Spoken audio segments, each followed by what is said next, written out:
Welcome to Besleepy Storytelling, your place for calm, chilling stories to fall asleep to.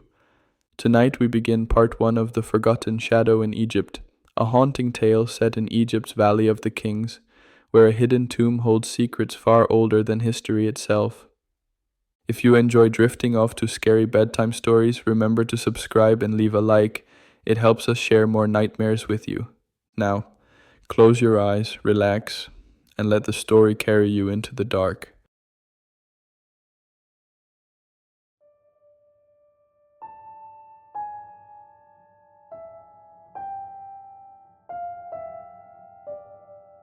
Part 1. The Discovery. The Valley of the Kings baked under the Egyptian sun, its cliffs jagged and shimmering like blades of gold. Dust and silence hung in the air. Somewhere beneath the desert floor, the dead had slept for millennia. Yet what Dr. Michael Hayes and his team uncovered should not have been there at all. The entrance was nothing more than a jagged wound in the rock, half buried under centuries of shifting sand. It hadn't appeared on any survey, any scan, or in any historical record. But the moment Michael's flashlight beam struck the carvings at the threshold, his pulse quickened.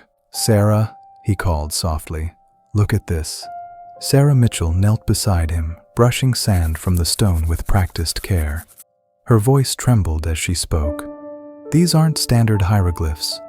The shapes resemble Egyptian script, but the patterns, they're wrong, or different. They feel older, almost like a precursor language."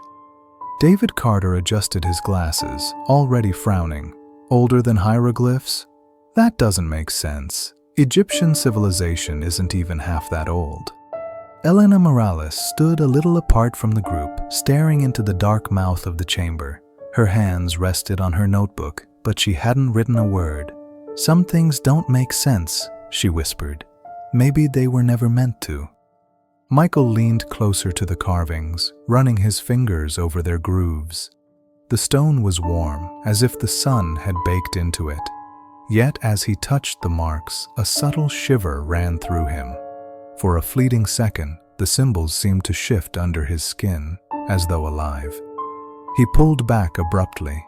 "We keep this quiet," he said finally. "No government permits, no oversight. This is ours." Sarah hesitated. "Michael, that's dangerous. If this really is older than—" "Exactly," he interrupted. "If this tomb is as ancient as it seems, it will rewrite history. Do you want bureaucrats burying it before we can even study it?" No one answered. The desert was silent, but for the hot wind brushing over stone. Together, the four of them stepped inside. The air changed instantly. The warmth of the sun gave way to a suffocating chill, heavy and metallic, like the scent of rust. Their flashlights cut through the darkness, beams bouncing across walls lined with carvings that twisted unnaturally under the light. Sarah froze, staring. "They're not static." "What do you mean?" David muttered, annoyed. "They move," she whispered. "Look closely. The lines bend, the patterns crawl. Only when you don't look directly." David exhaled sharply, ready to argue, but then he noticed it too. When he shifted his gaze, the symbols seemed to ripple, like reflections in black water. Michael forced himself forward. "Hallucinations," he said. "The mind playing tricks in low light." But even as he spoke, his gut told him otherwise. Elena trailed behind, her whisper just audible. "Not tricks. This place is alive." The passage opened into a narrow chamber. At its center stood a stone pedestal, half swallowed by sand. A tablet rested upon it, cracked and worn, its surface etched with the same alien symbols. Unlike the walls, the markings on the tablet pulsed faintly under the torchlight, as though responding to their presence. Sarah stepped forward, mesmerized. Her fingers hovered above the stone. "This language, it doesn't speak in words. It gets inside your head." Michael grabbed her wrist before she could touch it. "No, we observe. We don't interact." Even as he pulled her back, something shifted at the edge of his vision. A shadow flickered along the wall, though there was no one there to cast it. David saw it too. His voice dropped to a whisper. "We're not alone." The chamber fell silent. Their breaths seemed unnaturally loud. Then, from somewhere deeper in the tomb, came a low resonance. It wasn't sound exactly, more a pressure against the skull, like a thought that wasn't their own. Michael clenched his jaw. "We continue," he said, though his voice lacked conviction. "If this tomb has lasted 12,000 years, it can last a little longer for us to uncover its secrets." Sarah's eyes darted nervously across the shifting walls. "And if we're not supposed to uncover them?"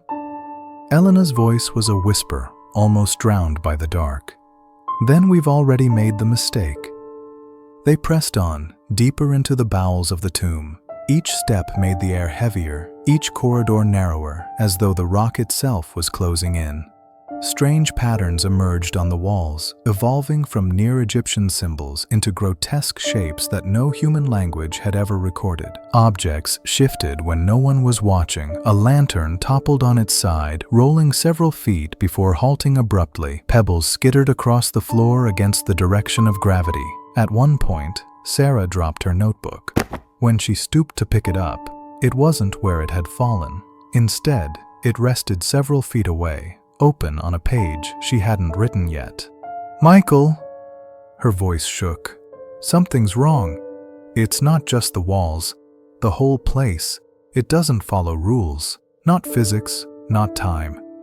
He said nothing. His flashlight caught another flicker along the far wall. Long, humanoid, shifting like smoke. For a moment, he thought it raised its head and looked straight at him. By the time they reached the first major chamber, their nerves were frayed. 4 pillars stood at its corners, carved with spirals that seemed to twist endlessly upward into the darkness. At the center lay a stone sarcophagus, its lid sealed tight, dustless despite the centuries. David took a step closer, shining his light across its surface. His breath caught. These markings, they're older than stone tools, older than writing itself, older than us, Elena murmured.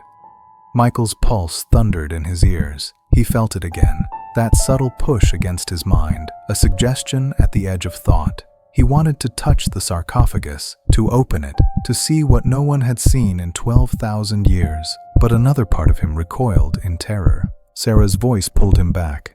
"Michael, look at me." He turned, startled. Her face was pale, her eyes wide. "It's in your head too, isn't it?" He didn't answer. Because they all knew the truth. Something in this tomb had waited, buried, and forgotten. Older than pharaohs, older than pyramids, older than humanity itself. And now, with each step they took, it was waking.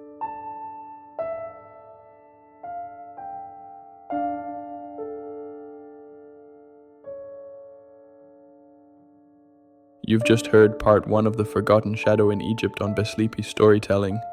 The team has only stepped into the tomb, but the real danger has yet to awaken. Join us tomorrow for part 2, and don't forget to subscribe and leave a like so you won't miss the darkness ahead. Until then, sleep well.